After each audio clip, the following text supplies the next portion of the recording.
कलवारी पे देखो कैसा ये नजारा, परमेश्वर का बेटा लटका बेसहारा।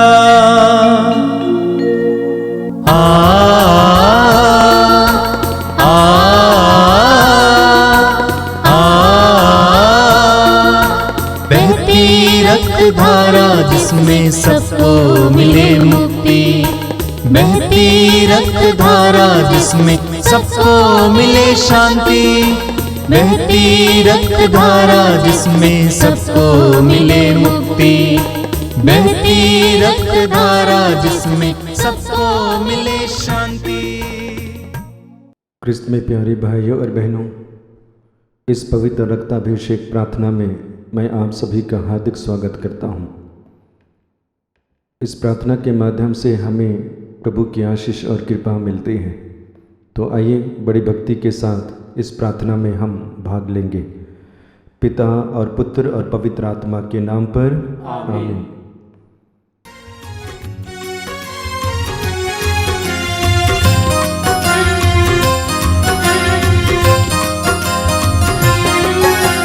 यीशु के बदन से बहे जो लहू की धारा, उसमें धुले हमारे पापों के दाग सारे।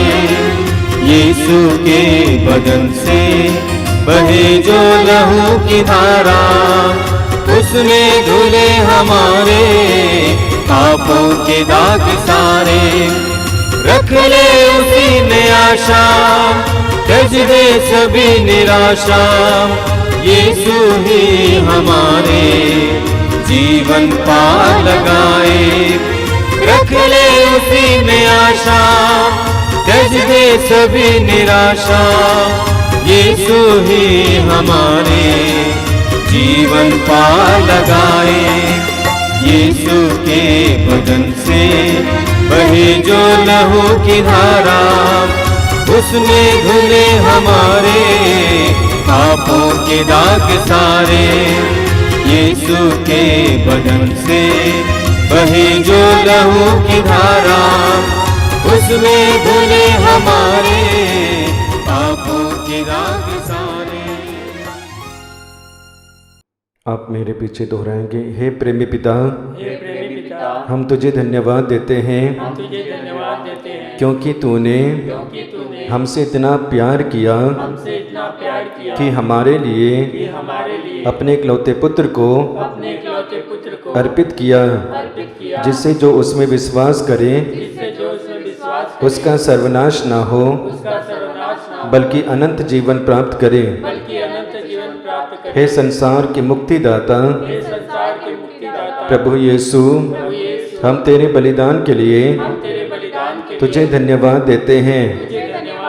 तूने कहा यह प्याला मेरे रक्त का नूतन विधान है, यह तुम्हारे लिए बहाया जा रहा है। हम अंगीकार करते हैं कि हमारा उद्धार तेरे मूल्यवान रक्त की कीमत पर हुआ है। हम पर दया कर और हमें हर बंधन से मुक्त कर। हे निर्दोष मेमने, हम पर दया कर। हमारे पाप मिटाने के लिए क्रूस पर रक्त बहाने वाले, हमारे पापों का प्रायश्चित करने क्रूस पर रक्त बहाने वाले, हमारे शाप मिटाने के लिए क्रूस पर रक्त बहाने वाले, हमारे पापों का कलंक मिटाने क्रूस पर रक्त बहाने वाले, हमारे पापों की कीमत चुकाने क्रूस पर रक्त बहाने वाले, शैतान का हर कार्य नष्ट करने क्रूस पर रक्त बहाने वाले, हमें भरपूर जीवन देने क्रूस पर रक्त बहाने वाले, हमारे घायल दिलों को चंगा करने क्रूस पर रक्त बहाने वाले,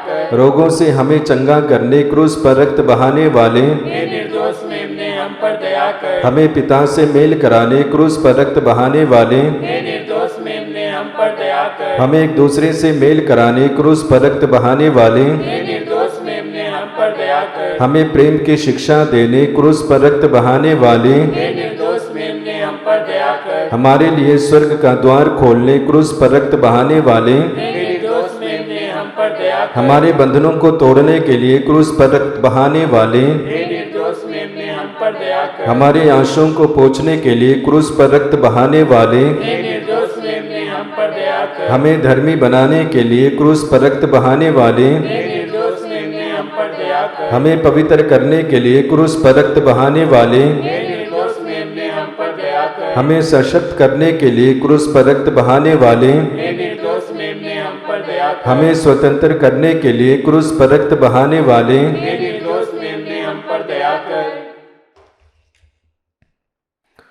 हे ईश्वर के मेमने जो संसार के पाप हल लेता है, प्रभु हमें क्षमा कर, हे ईश्वर के मेमने जो संसार के पाप हल लेता है, प्रभु हमारी सुन, हे ईश्वर के मेमने जो संसार के पाप हल लेता है, हम पर दया कर, हम प्रार्थना करें। हे ईश्वर, तूने चाहा कि यीशु अपना रक्त बहाकर हमारे पापों का प्रायश्चित करे और हम विश्वास द्वारा उसका फल प्राप्त करें।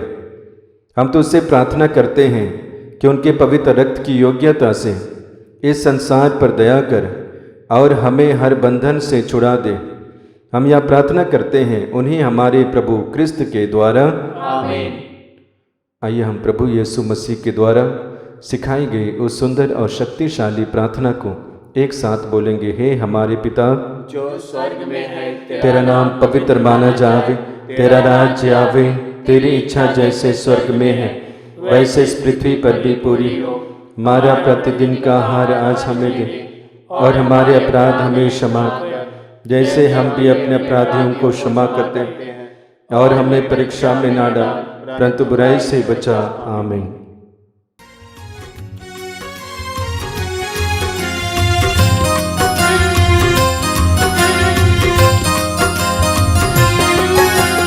यीशु के बदन से बहे जो लहू की धारा, उसमें धुले हमारे पापों के दाग सारे। यीशु के बदन से बहे जो लहू की धारा, उसमें धुले हमारे पापों के दाग सारे। रख ले उसी में आशा, त्यज दे सभी निराशा, यीशु ही हमारे जीवन पार लगाए। रख ले उसी में आशा, त्यज दे सभी निराशा, यीशु ही हमारे जीवन पार लगाए। यीशु के बदन से बहे जो लहू की धारा, उसमें धुले हमारे पापों के दाग सारे। यीशु के बदन से बहे जो लहू की धारा, उसमें धुले हमारे पापों के दाग सारे। आइए हम प्रार्थना करें। आप जहां कहीं से भी हमारे साथ जुड़ रहे हैं, मैं आप सभी से अनुरोध करूंगा कि इस समय पूरी तरह से अपने आप को स्वतंत्र करें, हर कार्य से अपने आप को पूरी तरह से निवृत्त करें। अपनी आंखें बंद कीजिए, अपने हृदय खोलिए, प्रभु की उपस्थिति अनुभव कीजिए। जीवित प्रभु की उपस्थिति में आप बैठे हुए हैं, समय अपने हृदय और मन को पूरी तरह से प्रभु के लिए खोलिए। प्रभु यीशु के इस पवित्र वचन को याद कीजिए, मैं द्वार पर खड़ा होकर खटखटा रहा हूं, यदि कोई मेरी आवाज सुनकर मेरे लिए द्वार खोल देगा, मैं आकर उसके साथ भोजन करूंगा और वह मेरे साथ। प्रभु को आपके जीवन में इस समय प्रवेश करने दीजिए, प्रभु को आपकी परिस्थितियों में इस समय आने दीजिए। इस पवित्र रक्ताभिषेक प्रार्थना के द्वारा आपके जीवन में प्रभु की कृपाएं बरसने दीजिए। आंखें बंद रखिए, हृदय खुला रखिए। प्रभु यीशु धन्यवाद देता हूं इन पवित्र क्षणों के लिए। मेरे इन भाई बहनों के लिए धन्यवाद देता हूं जो इस प्रार्थना में तेरे साथ जुड़े हुए हैं। मैं विश्वास करता हूं कि तू उनके जीवन में कार्य करने जा रहा है। तू उनकी हर परिस्थिति को जानता है और हर परिस्थिति को बदलने के लिए तेरे मन में एक योजना है।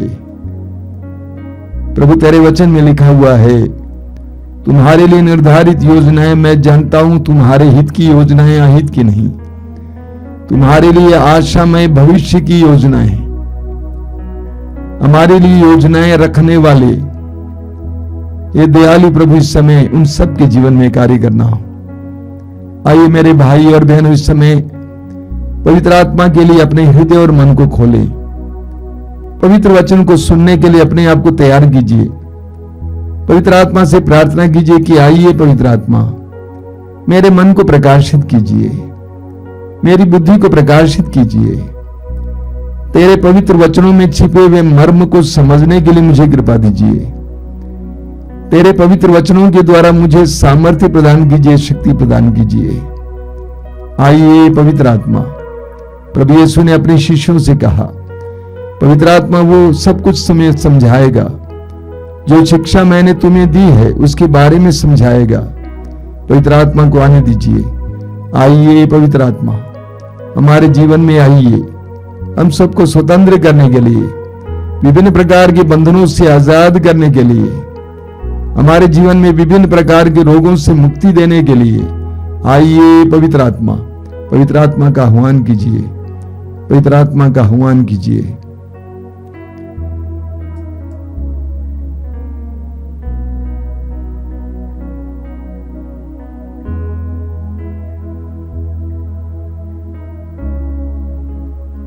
अपनी आंखें खोलें। मेरे प्रिय भाई और बहनों, मैं प्रभु को धन्यवाद देता हूं प्रभु के अनुग्रहों के लिए, आशीषों के लिए। धन्यवाद की प्रार्थना एक बहुत बड़ी प्रार्थना है। प्रभु स्वयं अपने वचन में कहते हैं कि जो मुझे धन्यवाद का बलिदान चाहता है वही मेरा सम्मान करता है। हमारे जीवन में धन्यवाद के लिए महत्व होना चाहिए। प्रभु की दी हुई हर एक आशीष के लिए प्रभु को धन्यवाद देना, ये हमारे जीवन का और प्रार्थना का हिस्सा बनना चाहिए। मैं प्रभु को धन्यवाद देता हूं कि बहुत सारे भाई बहनों को इस पवित्र रक्ताभिषेक प्रार्थना के द्वारा अलग अलग प्रकार की आशीषें मिल रही हैं, कृपाएं मिल रही हैं। जारी रखिए, अपना समय प्रभु को दीजिए, प्रभु आपको बहुत सारी आशीषें देंगे। मेरे प्रिय भाई और बहनों, हम पढ़ेंगे स्तोत्र ग्रंथ के अध्याय 42 में स्तोत्रकार कहता है, हे ईश्वर, जैसे हरिणी जलधारा के लिए तरसती है वैसे मेरी आत्मा तेरे लिए तरसती है। मेरी आत्मा ईश्वर की, जीवंत ईश्वर की प्यासी है। स्तोत्रकार कहता है, जैसे हरिणी जलधारा के लिए तरसती है उसी तरह मेरी आत्मा तेरे लिए तरसती है। मेरी आत्मा जीवंत ईश्वर की प्यासी है। यह एक सच्चाई है। निर्जन प्रदेश में, वीरान प्रदेश में, जहां कोई जलाशय नहीं होता है, जल का कोई प्रबंध नहीं होता है, तपती गर्मी में एक तरफ से देखा जाए तो हमें लगता है कि वहां जल है। हिरणी यहां से वहां की ओर दौड़ पड़ती है, वहां पहुंचने पर पता चलता है कि वो जल नहीं है। इसको मृग तृष्णा कहते हैं। स्तोत्रकार कहता है, जिस तरह मृग तृष्णा में फंसी हिरणी की तरह मेरी आत्मा तेरे लिए प्यासी है। हिंदी अन्य बाइबलों में कुछ अनुवाद इस प्रकार है, जैसे हिरणी जलधारा के लिए हाँफती है। एक जगह से दूसरी जगह की ओर दौड़ती है हिरणी और वहां पर जल नहीं पाती, अन्यत्र दिखाई देता है वहीं की ओर दौड़ती है, वहां भी जल नहीं पाती है और वह पानी के लिए हाँफती है। उसी तरह स्तोत्रकार कहता है, हे प्रभु, मेरी आत्मा तेरे लिए प्यासी है। यह एक सच्चाई है कि हर मनुष्य की आत्मा ईश्वर के लिए प्यासी है। और हमारे जीवन में जो बाह्य बेचैनी दिखाई देती है वह आंतरिक प्यास का संकेत है। हमारे जीवन में जो बेचैनी है, जो अशांति है, वह आंतरिक प्यास का संकेत है। यह भी एक सच्चाई है कि कई मनुष्य इस प्यास को बुझाने के लिए अलग अलग उपाय ढूंढते हैं। कोई धन के द्वारा, अय्याशी के द्वारा इसको बुझाने का प्रयास करता है। कोई मनोरंजन के द्वारा इसको बुझाने का प्रयास करता है। कोई भोजन, कपड़ा इत्यादि के द्वारा इस प्यास को बुझाने का प्रयास करता है। कोई नशे के द्वारा इस प्यास को बुझाने का प्रयास करता है। कोई लैंगिक सुख के द्वारा इस प्यास को बुझाने का प्रयास करता है। लेकिन सच्चाई यह है कि आत्मा की प्यास बनी हुई है। एक छोटा सा उदाहरण लीजिए। एक बालक है, छोटा बालक है, उसकी मां गुजर जाती है, मर जाती है, और हमेशा वो अपनी मां के लिए रोते रहता है। उसके हाथ में लोग टॉफी पकड़ा देते हैं, कुछ देर के लिए शांत हो जाता है, लेकिन बाद में फिर रोने लगता है। खिलौना पकड़ा देते हैं, फिर रोने लगता है। उसी तरह हमारे अंदर हमारी आत्माएं ईश्वर के लिए प्यासी है और तड़पती है। एक महान संत है, उनका नाम है संत अगस्तिन। उन्होंने कहा है कि हे ईश्वर, मेरी आत्मा तेरे लिए बेचैन है, और वो तब तक बेचैन रहेगी जब तक वो तुझ में लीन न हो जाए, क्योंकि ये मेरी आत्मा तेरे लिए बनाई गई है। मेरे प्रिय भाई और बहनों, हमारे दो व्यक्तित्व हैं। एक है शारीरिक व्यक्तित्व, जो हमें बाहर दिखाई देता है। कोई काला है, कोई गोरा है, कोई लंबा है, कोई नाटा है, कोई मोटा है, कोई पतला है। ये शारीरिक व्यक्तित्व है। और हमारा एक आध्यात्मिक व्यक्तित्व भी है। अगर हम अपने शरीर को भोजन ना दें, पानी ना दें, तो क्या होगा? शरीर दुर्बल हो जाएगा, शरीर रोगी हो जाएगा, और बहुत जल्दी हम लोग मर जाएंगे। हमारी आत्मा की भी यही दशा है। हमारी आत्मा प्यासी है, भूखी है, और हमें आध्यात्मिक भोजन ना मिले तो हमारी आत्मा का भी यही हालत हो जाएगा, यही हाल हो जाएगा। हमारी आत्मा में अशांति बनी हुई होगी, जीवन रसहीन हो जाएगा, जीवन आशा विहीन हो जाएगा, आशा नहीं रहेगी, जीवन में आनंद नहीं रहेगा, उमंग नहीं रहेगी, आशीर्वाद नहीं रहेगा। और ये हमें कई लोगों में देखने को मिलता है। मैंने कई लोगों को देखा है जिनके पास बहुत धन संपत्ति है, अच्छे डिग्री हैं, डिग्री होल्डर हैं, बहुत सारी प्रतिभाएं हैं, अच्छा शारीरिक स्वास्थ्य है, सौंदर्य है, लेकिन उमंग नहीं है, आंतरिक आनंद नहीं है। एक जो आंतरिक तेज होती है वो चीज नहीं है। लूकस के सुसमाचार के अध्याय 9 वाक्य 25 में प्रभु यीशु कहते हैं, मनुष्य को इससे क्या लाभ यदि वो सारा संसार जीत लें लेकिन अपनी आत्मा को ही गंवा दें। मनुष्य को क्या लाभ यदि वो सारा संसार जीत लें और अपनी आत्मा को ही गंवा दें। एक बहुत सुंदर सा किस्सा है, बहुत पुराना किस्सा है। एक बार एक किसान एक पेड़ की छांव में लेटा हुआ था और एक विदेशी व्यक्ति वहां पर आया। उसने उस व्यक्ति से पूछा कि आप क्या कर रहे हैं? उसने कहा कि मैं विश्राम कर रहा हूं। उस विदेशी व्यक्ति ने कहा कि विश्राम क्यों करते हैं, आपको परिश्रम करना चाहिए। उस गांव वाले ने पूछा कि तो क्या होगा? कहा कि बहुत पैसा कमाएंगे। और क्या होगा? एक अच्छा सा घर बनाएंगे। और क्या होगा? उसमें अच्छी तरह से विश्राम कर पाएंगे।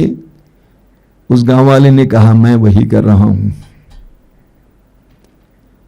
मैं नहीं कह रहा हूं कि आलस्य के जीवन जीना चाहिए, लेकिन कई लोग जिनके पास धन संपत्ति है, उनके हृदय के अंदर आनंद, उमंग और विश्राम और शांति की कमी है। मत्ती के सुसमाचार के अध्याय 5 वाक्य 6 में प्रभु कहते हैं, धन्य है वे जो धार्मिकता के भूखे और प्यासे हैं, वे तृप्त किए जाएंगे। कौन तृप्त किए जाएंगे? जो धार्मिकता के भूखे और प्यासे हैं। हमारी आत्माओं को संतुष्टि और संतृप्ति का अनुभव तब मिलेगा जब हमारे अंदर आध्यात्मिकता होगी, धार्मिकता होगी। इसलिए प्रभु यीशु ने कहा मत्ती के सुसमाचार के अध्याय 6 वाक्य 33 में, तुम सबसे पहले ईश्वर के राज्य और उसकी धार्मिकता की खोज में लगे रहो, बाकी चीजें तुम्हें यूं ही मिल जाएंगी। तुम सबसे पहले ईश्वर के राज्य और उसकी धार्मिकता की खोज में लगे रहो, बाकी चीजें तुम्हें यूं ही मिल जाएंगी। तो कई लोग इस संसार में हैं जो सांसारिक चीजों को ढूंढते रहते हैं, सांसारिक रूप से संपन्न होने का प्रयास करते हैं, लेकिन आध्यात्मिक रूप से भूखे प्यासे दरिद्र हैं। जैसा कि प्रकाशना ग्रंथ में प्रभु कहते हैं कि तुम अपने धन के ऊपर घमंड करते हो, लेकिन मैं तुमसे कहता हूं कि तुम दरिद्र हो। हम पढ़ेंगे इस्यास नबी की ग्रंथ के अध्याय 55 में प्रभु कहते हैं, तुम सब जो प्यासे हो पानी के पास चले आओ। तुम सब जो प्यासे हो पानी के पास चले आओ। यदि तुम्हारे पास रुपया नहीं हो तो भी आओ, मुफ्त में अन्न खरीद कर खाओ, दाम चुकाए बिना अंगूरी और दूध खरीद लो। आगे प्रभु कहते हैं, जो भोजन नहीं है उसके लिए तुम लोग अपना रुपया क्यों खर्च करते हो? जो तृप्ति नहीं दे सकता है उसके लिए परिश्रम क्यों करते हो? जो तुम्हें तृप्ति नहीं दे सकता है उसके लिए परिश्रम क्यों करते हो? संसार में बहुत सारे लोग सांसारिक चीजों के लिए परिश्रम करते हैं, लेकिन उनके अंदर आध्यात्मिक संतुष्टि नहीं है, संतृप्ति नहीं है। हम यूहन्ना के सुसमाचार के अध्याय 6 उसके वाक्य 27 में पढ़ते हैं, प्रभु यीशु ने 5 रोटियों से 5000 से भी ज्यादा लोगों को खिलाया। उसके बाद लोग उनके पीछे आए मुफ्त में रोटी खाने के लिए। तो प्रभु ने क्या कहा? वाक्य 27 में लिखा हुआ है, नश्वर भोजन के लिए नहीं बल्कि उस भोजन के लिए परिश्रम करो जो अनंत जीवन तक बना रहता है। प्रभु ने सबसे पहले उन्हें रोटी खिलाई और उसके बाद उनको समझाया कि नश्वर भोजन के लिए नहीं बल्कि अनंत जीवन प्रदान करने वाले भोजन के लिए तुम लोग तरसो और उसके लिए परिश्रम करो। आज इस दुनिया में बहुत सारे लोग अपने में बहुत थकान महसूस करते हैं। भोजन अच्छा है, रहन सहन अच्छा है, इसके बावजूद वे लोग बहुत थकान महसूस करते हैं। थकान किस प्रकार की थकान है? एक बार की पत्रिका में एक छोटा सा कार्टून मैंने देखा। एक हाथी के ऊपर कौवा बैठा हुआ था। अचानक हाथी ने अंगड़ाई ली और उसने कहा कि हाय मैं थक गया। तो कौवे ने सवाल किया, तुमने क्या काम किया कि तुम थक गए? अच्छे से अच्छे खाना खाने के बाद भी, अच्छे से माहौल में रहने के बाद भी बहुत सारे लोग अपने में थकान महसूस करते हैं। ये किस प्रकार की थकान है? ये आध्यात्मिक थकान है। It is spiritual exhaustion. मत्ती के सुसमाचार के अध्याय 4 उसके वाक्य 4 में प्रभु यीशु कहते हैं, मनुष्य केवल रोटी से नहीं जीता है बल्कि परमेश्वर के मुख से निकलने वाले हर एक शब्द से जीता है। मनुष्य केवल रोटी से ही नहीं जीता है, बल्कि परमेश्वर के मुख से निकलने वाले हर एक शब्द से जीता है। मनुष्य को जीने के लिए रोटी ही काफी नहीं है, हमें परमेश्वर के आध्यात्मिक भोजन की आवश्यकता है। कई साल पहले हमारे बनारस में बहुत ज्यादा ठंड पड़ी, जाड़े के मौसम में इतनी ठंड पड़ी कि हमारे आश्रम में मोटे मोटे बादाम के पेड़ थे, इतने इतने मोटे मोटे बादाम के पेड़ थे। 1-1.5 सप्ताह तक सूरज की किरणें दिखाई नहीं दी। बड़े से बड़े बादाम के पेड़ सूख गए, पूरी तरह से सूख गए। मेरी आंखें खुल गई, मैं समझ गया पेड़ को जिंदा रहने के लिए पानी ही काफी नहीं है, उसको सूरज की किरणें भी आवश्यक हैं। प्रभु यीशु कहते हैं मनुष्य केवल रोटी से ही नहीं जीता है, बल्कि परमेश्वर के मुख से निकलने वाले हर एक शब्द से जीता है। मनुष्य को एक स्वस्थ और आनंदपूर्ण जीवन जीने के लिए रोटी ही काफी नहीं है, उसको आध्यात्मिक भोजन की भी जरूरत है। बड़ी रोचक बात यह है कि प्रभु ने यह बात उस समय कही जब प्रभु ने 40 दिन और 40 रात तक उपवास और प्रार्थना की थी। 40 दिन और 40 रात तक उपवास और प्रार्थना करने के बाद उनका शरीर बहुत दुर्बल हो गया था। ऐसे समय में प्रभु ने कहा कि मनुष्य केवल रोटी से ही नहीं जीता है, बल्कि परमेश्वर के मुख से निकलने वाले हर एक वचन से जीता है। उसको आध्यात्मिक भोजन की भी जरूरत है। लूकस के सुसमाचार के अध्याय 4 वाक्य 14 में पढ़ते हैं कि प्रभु यीशु 40 दिन और 40 रात उपवास और प्रार्थना करने के बाद जब गलीलिया पहुंच गए तो पवित्र आत्मा के सामर्थ्य से भरपूर होकर पहुंच गए। शारीरिक रूप से दुर्बल जरूर थे, लेकिन आध्यात्मिक रूप से संपन्न थे और आध्यात्मिक रूप से पुष्ट थे। जब हमारे जीवन में शारीरिक रोग होते हैं, पीड़ाएं होती हैं, तो हम लोग क्या करते हैं? तुरंत डॉक्टर के पास चले जाते हैं। डॉक्टर साहब मुझे पेट में दर्द होता है, मुझे भूख नहीं लगती है, मेरे पैर में दर्द होता है, मेरे सिर में दर्द होता है, कान में समस्या हो रही है। लेकिन अक्सर हम लोग अपने आध्यात्मिक रोगों का ख्याल नहीं करते। जब हम लोग आध्यात्मिक रूप से रोगी होते हैं, दूसरों को क्षमा नहीं कर पाते हैं, प्रार्थना में रुचि नहीं होती है, वचन पढ़ने को मन नहीं करता है, जीवन में रस नहीं होता है, एक दूसरे से बहुत ज्यादा चिड़चिड़ापन होता है, हम लोग आध्यात्मिक रूप से रोगी हैं। ऐसी परिस्थिति में हमें उस वैद्य के पास, वैद्यों के वैद्य प्रभु के पास जाने की जरूरत है। मेरे प्रिय भाई और बहनों, एक सच्चाई है कि हमारी आत्माएं ईश्वर के लिए प्यासी हैं, और यह भी सच्चाई है कि हम किसी न किसी काम में व्यस्त होकर इस प्यास को भूलने का प्रयास करते हैं, दबाने का प्रयास करते हैं। लेकिन सच्चाई यह है कि हमारी आत्माएं ईश्वर के लिए लालायित हैं और प्यासी हैं। आज से हम अपने आत्मा को पोषण करने का प्रयास करें। हमारी आत्मा का पोषण कैसे होगा? हमारी आत्मा का भोजन क्या है? हमारी आत्मा का या आध्यात्मिक जीवन का भोजन है पवित्र वचन, और जिन लोगों को संस्कार प्राप्त है पवित्र संस्कार।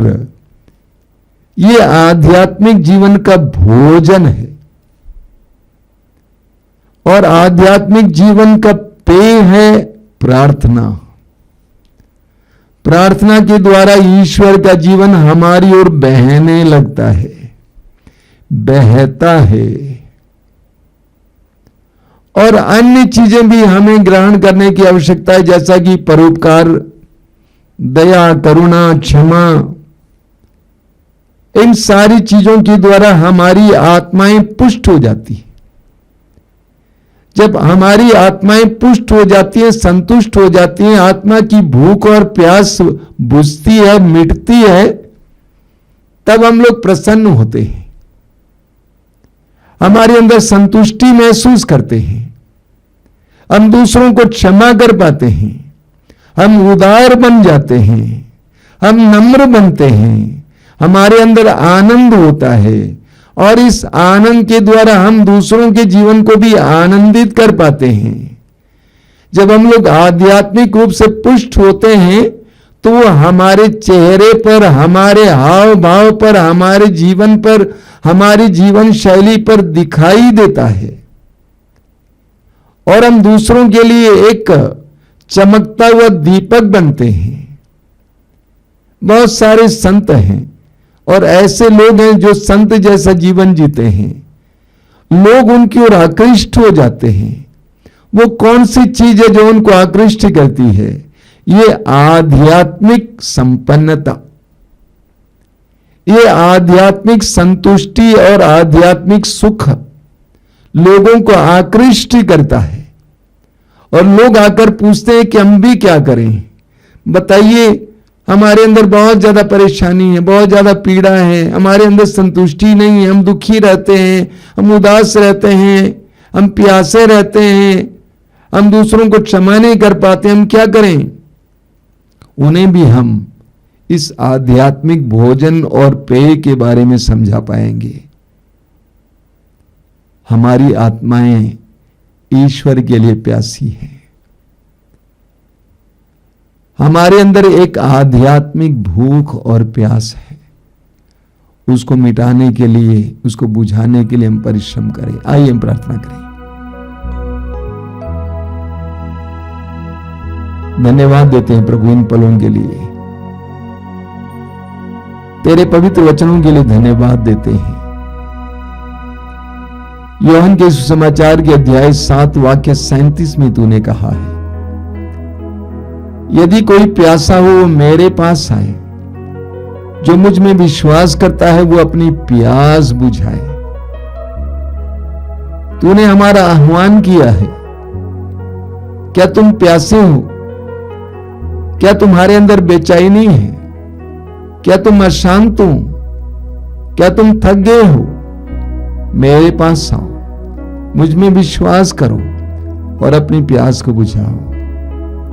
प्रभु यीशु तेरे करीब आने के लिए, तुझसे आध्यात्मिक भोजन पाने के लिए, तुझसे आध्यात्मिक पेय पाने के लिए, आध्यात्मिक जीवन पाने के लिए, अनंत जीवन पाने के लिए, अनंत शांति पाने के लिए, अनंत आनंद पाने के लिए हमें कृपा दीजिए। धन्यवाद यीशु, तेरी स्तुति हो। आराधना आराधना करता रहूं तेरी आराधना। आराधना आराधना करती रहूं तेरी आराधना। आराधना आराधना करता रहूं तेरी आराधना। आराधना आराधना करती रहूं तेरी आराधना। हे पावनात्मा ईश्वर परमात्मा, हे पावनात्मा ईश्वर परमात्मा, करता रहूं मैं तेरी वंदना। आराधना आराधना करता रहूं तेरी आराधना। आराधना आराधना करती रहूं तेरी आराधना। जीवन की आत्मा आराधना, ज्योति की आत्मा आराधना।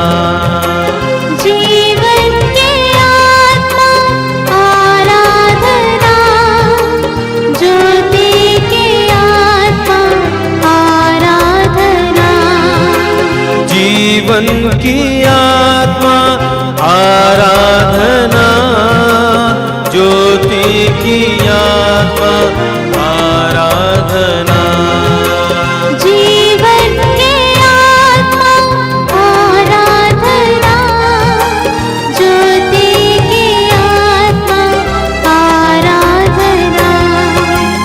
आबा के समान प्रभु तू महान, यीशु के समान आत्मा तू महान, आबा के समान प्रभु तू महान, यीशु के समान आत्मा तू महान।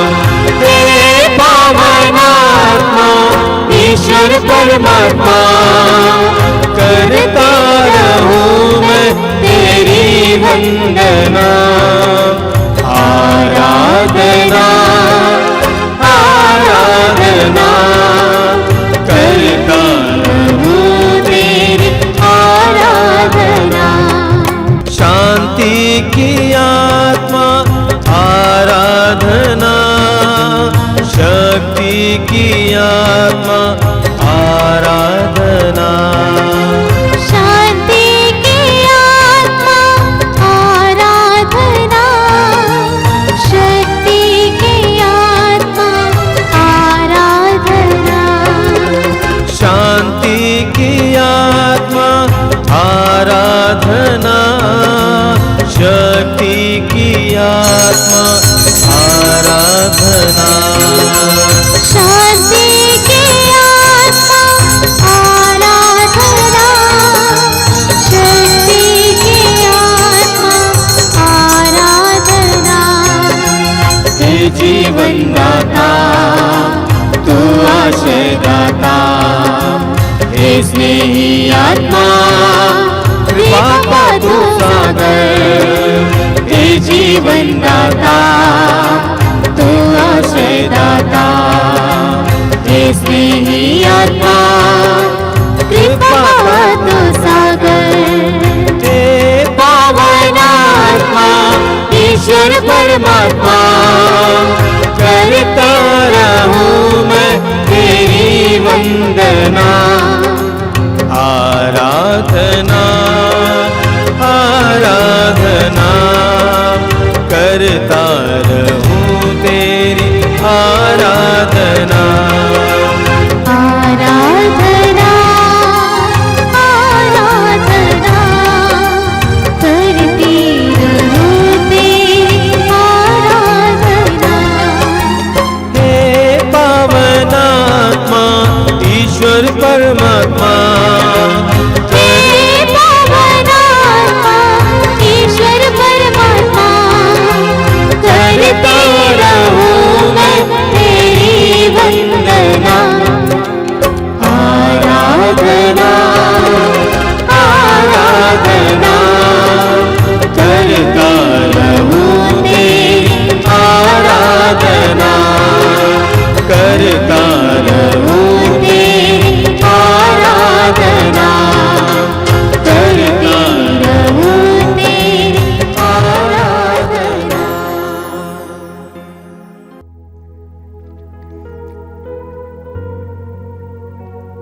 परम पवित्र संस्कार में उपस्थित प्रभु की हम आराधना करें। मैं आप सभी से अनुरोध करूंगा कि पूरी तरह से प्रभु के सानिध्य में आ जाएं। अपने सारे कामकाज को बंद करें। ये पवित्र समय है, आराधना का समय है। प्रभु की कृपा बह रही है। अपनी आंखें बंद रखें और हृदय खोलकर इस समय प्रभु के सानिध्य से प्रभु की आशीषें प्राप्त करें। प्रभु यीशु सुसमाचार में कहते हैं, यूहन्ना के सुसमाचार के अध्याय 7 में उसके वाक्य 37 में, यदि कोई प्यासा हो वो मेरे पास आए, जो मुझ में विश्वास करता है वो अपनी प्यास को बुझाए। हमारे दिल में बहुत सारी प्यास है, लेकिन सच्चाई तो यह है कि हमारे अंतरतम में ईश्वर के लिए प्यास है। आइए हम इस समय प्रभु के करीब आ जाएंगे। हमारी बेचैनी को दूर करने वाले, हमारी थकान को मिटाने वाले, हमारे हर प्रकार के चिंताओं से हमें छुटकारा देने वाले उस महान और सर्वशक्तिमान प्रभु के सानिध्य में आ जाएं। अपने हृदय की गहराई से समय प्रभु का स्वागत करें। प्रभु से कहिए कि प्रभु आइए मेरे जीवन में, मेरे परिवार में आइए, मेरी परिस्थितियों में आ जाइए। मैं विश्वास करता हूं कि तेरे लिए कुछ भी असंभव नहीं है।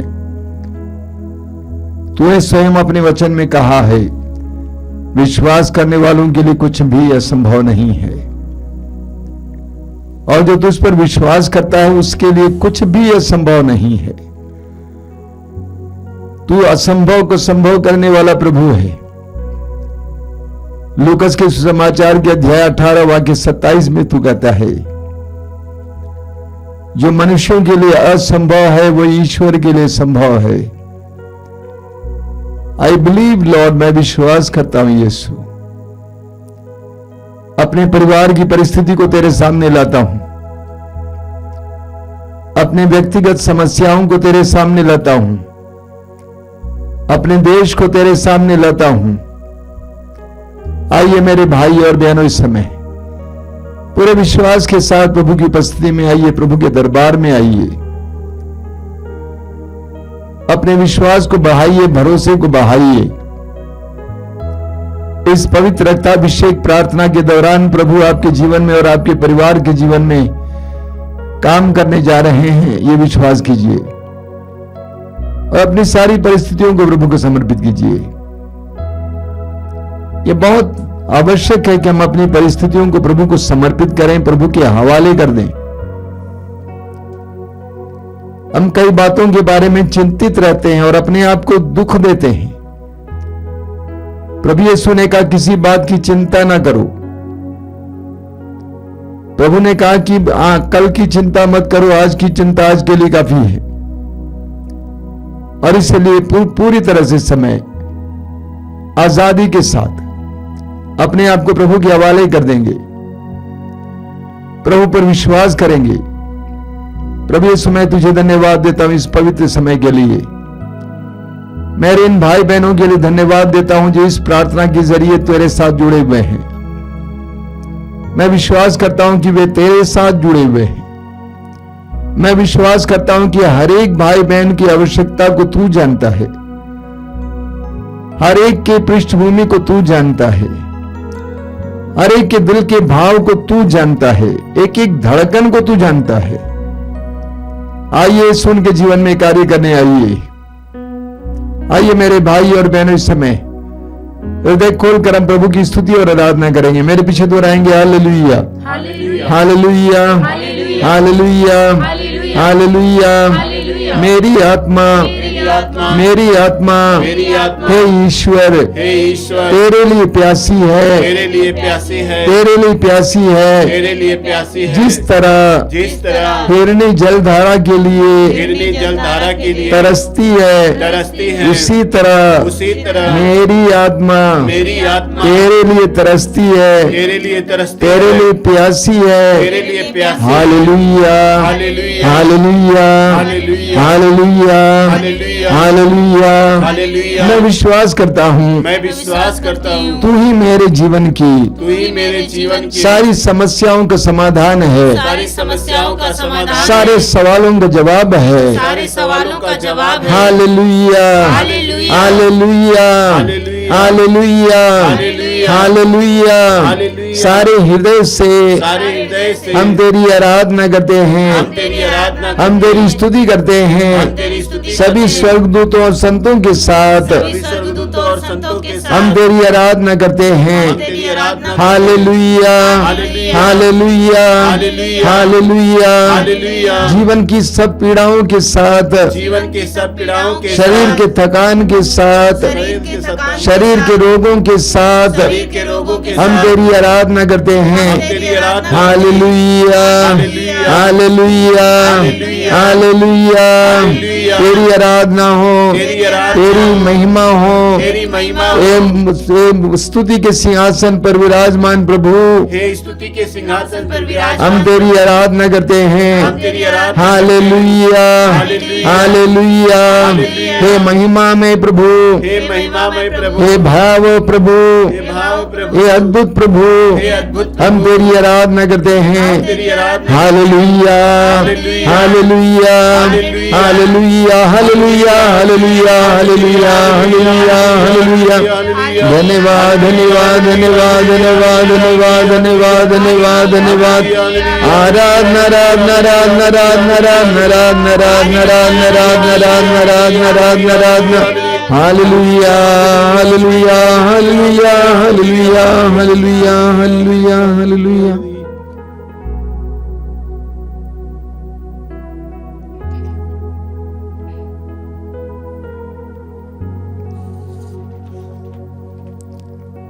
आइए हम बड़ी भक्ति के साथ पवित्र रक्त के अभिषेक के लिए प्रार्थना करेंगे।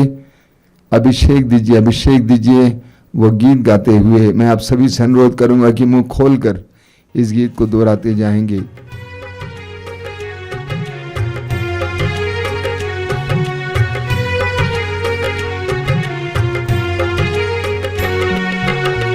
अभिषेक दीजिए, अभिषेक दीजिए, पावन लहू का अभिषेक दीजिए।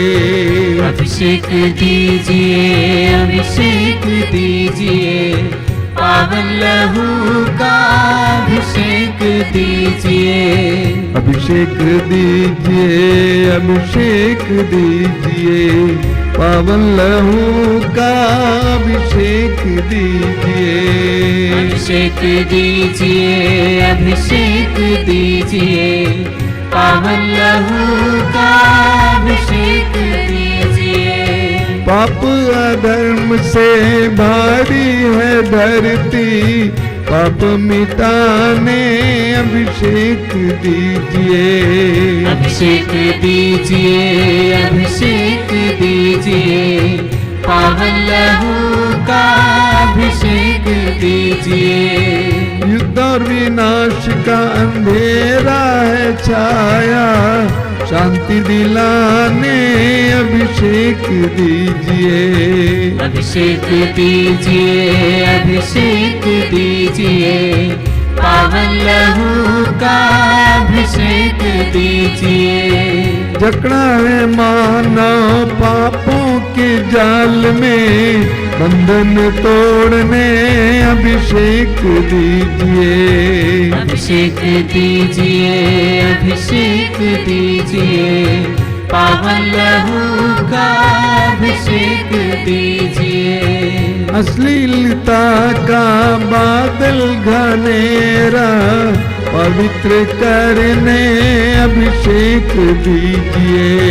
अभिषेक दीजिए, अभिषेक दीजिए, पावन लहू का अभिषेक दीजिए। पाप मिटाने, शाप मिटाने, पावन लहू का अभिषेक दीजिए। अभिषेक दीजिए, अभिषेक दीजिए, पावन लहू का अभिषेक दीजिए। रोग मिटाने, शोक मिटाने, पावन लहू का अभिषेक दीजिए। अभिषेक दीजिए, अभिषेक दीजिए, पावन लहू का अभिषेक दीजिए। नशे की आत्मा सताए तेरे जन को, छुटकारा देने अभिषेक दीजिए। अभिषेक दीजिए, अभिषेक दीजिए, पावन लहू का अभिषेक दीजिए। पावन लहू से धरती को धोने अभिषेक दीजिए, अभिषेक दीजिए। अभिषेक दीजिए, अभिषेक दीजिए, पावन लहू का अभिषेक दीजिए। पावन लहू से घर घर को धोने अभिषेक दीजिए, अभिषेक दीजिए, अभिषेक दीजिए, अभिषेक दीजिए, पावन लहू का अभिषेक दीजिए, पावन लहू से हर दिल को धोने अभिषेक दीजिए, अभिषेक दीजिए, अभिषेक दीजिए, अभिषेक दीजिए, पावन लहू का अभिषेक दीजिए, पावन लहू से हर दिल को धोने अभिषेक दीजिए, अभिषेक दीजिए, अभिषेक दीजिए, अभिषेक दीजिए, पावन लहू का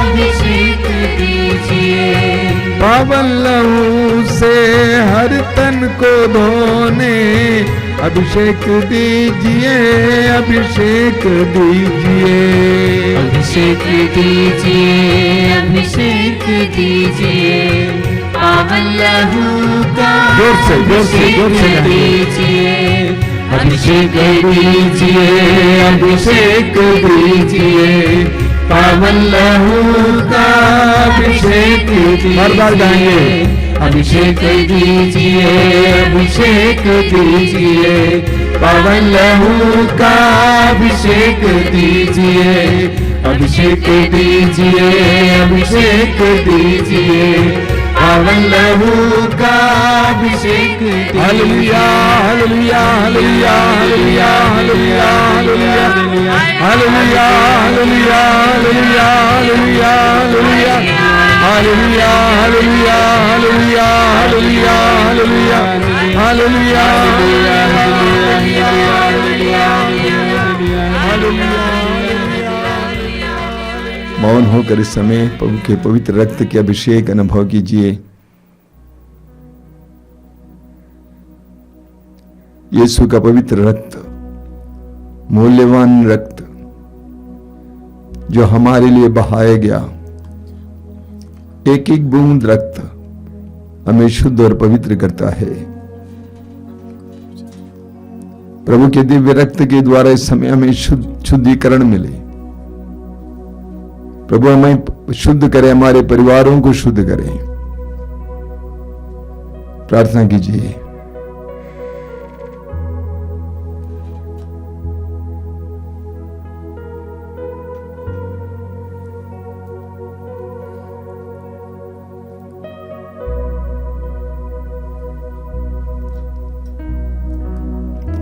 आइए हम इस समय हमारे बीच में जो रोगी हैं उन रोगियों के लिए प्रार्थना करेंगे। विभिन्न प्रकार के रोगों से पीड़ित भाई बहनों के लिए मैं अपने उन सारे भाई बहनों से अनुरोध करूंगा कि इस समय अपने रोगों को प्रभु के हाथ में समर्पित करेंगे। पूर्ण विश्वास और भरोसे के साथ, आपका रोग कितना ही पुराना क्यों न हो, कितना ही गंभीर क्यों न हो, एक एक रोग को इस समय प्रभु के अधीन कीजिए। सुसमाचार में हम पाते हैं कि प्रभु यीशु ने सब रोगियों को चंगा किया। कोई भी रोग यीशु के शक्ति और सामर्थ्य के परे नहीं है। इसलिए अपने रोग को प्रभु को समर्पित करना इस समय, और हृदय खोल कर इस समय प्रभु की स्तुति करते जाना। आइए हम सभी लोग इस समय हमारे बीच में प्रार्थना से जुड़े हुए एक एक भाई बहन जो रोगी हैं उनके लिए प्रार्थना करते हुए प्रभु की स्तुति और आराधना करते जाएंगे ऊंची आवाज में। हालेलुया, हालेलुया, हालेलुया, हालेलुया, हालेलुया, हालेलुया, हालेलुया, हालेलुया। चंगाई, चंगाई, चंगाई, चंगाई, चंगाई, चंगाई, चंगाई, चंगाई, चंगाई, चंगाई, चंगाई, चंगाई, चंगाई, चंगाई, चंगाई, चंगाई। हालेलुया, हालेलुया, हालेलुया, हालेलुया। आराधना, आराधना, आराधना, आराधना। आजादी, आजादी, आजादी, आजादी। चंगाई, चंगाई, चंगाई, चंगाई, चंगाई, चंगाई, चंगाई, चंगाई। हालेलुया, हालेलुया, हालेलुया, हालेलुया, हालेलुया।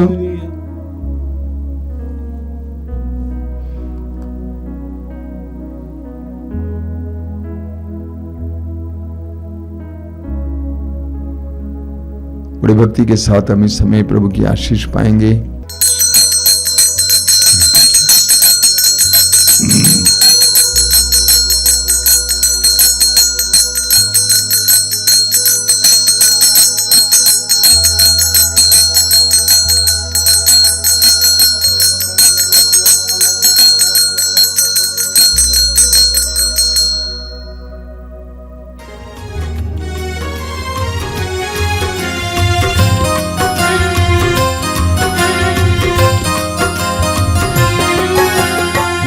यीशु के बदन से बहे जो लहू की धारा, उसमें धुले हमारे पापों के दाग सारे। यीशु के बदन से बहे जो लहू की धारा, उसमें धुले हमारे पापों के दाग सारे। रख ले उसी में आशा, त्यज दे सभी निराशा, यीशु ही हमारे जीवन पार लगाए। रख ले उसी में आशा, त्यज दे सभी निराशा, यीशु ही हमारे जीवन पार लगाए। यीशु के बदन से बहे जो लहू की धारा, उसमें धुले हमारे पापों के दाग सारे। यीशु के बदन से बहे जो लहू की धारा, उसमें धुले हमारे पापों के दाग सारे।